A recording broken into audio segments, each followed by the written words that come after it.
ఇగోనులా ప్రకృతిని ప్రేమించిన వాళ్ళు ఎవరుంటారు చెప్పుర్రి. ప్రకృతి అన్న, ప్రకృతి అందాలన్న, గా పెద్ద పెద్ద పర్వతాలు ఉంటాయి చూడు, గా పర్వతాలు పచ్చ పచ్చటి అడవులను చూసి మురిసిపోయిన వాళ్ళు ఎవరుంటారు చెప్పుర్రి. ఇక అట్లనే ఇప్పుడు శ్రీలంక ప్రభుత్వం ఉన్నది కదా, వినూత్నంగా ఆలోచించి ఒక మంచి ప్రాజెక్టును చేపట్టిందట. ఎందుకంటే అక్కడ పర్వతాలు ఉంటాయి కదా, గా పర్వతాలు ఎక్కినోళ్ళు గా పర్వతాల యొక్క అందాలను చూడాలి కాబట్టి వాళ్ళు వినూత్నంగా ఒక ఆలోచించి ఒకటి చేసిర్రు. గదేంటిదంటే శ్రీలంక ప్రభుత్వం అయితే ఈ ప్రయాణికులందరి కోసం ఒక మంచి ఉపాయం అయితే చేసింది నువ్వులా.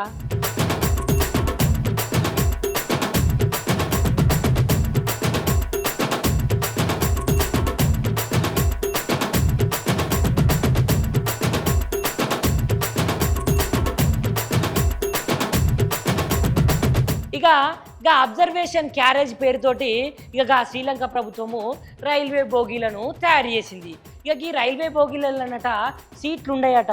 50 ఏళ్ళ నాటి రొమేనియన్ కంపార్ట్మెంట్లను 1 కోటి రూపాయలు వెచ్చించి వాటిని బాగుపెట్టి ఇట్లా తయారు చేసిందట ఈ శ్రీలంక ప్రభుత్వం. అబ్బా చూడర్రి, చూసేటందుకు ఎంత మంచిగున్నాయో కదా.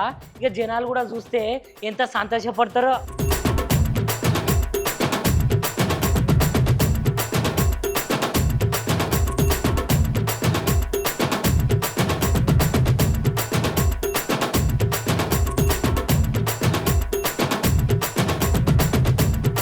ఈ ముచ్చట చూసిన జనాలందరూ ఇక గక్కనైతే పెట్టిరు. కానీ మన దేశంలో కూడా ఈ అరకులోయ ప్రాంతం ఉన్నది కదా, గక్కడ కూడా ఇట్లాంటివి చేస్తే ఎంత సంతోషంగా ఉంటుంది.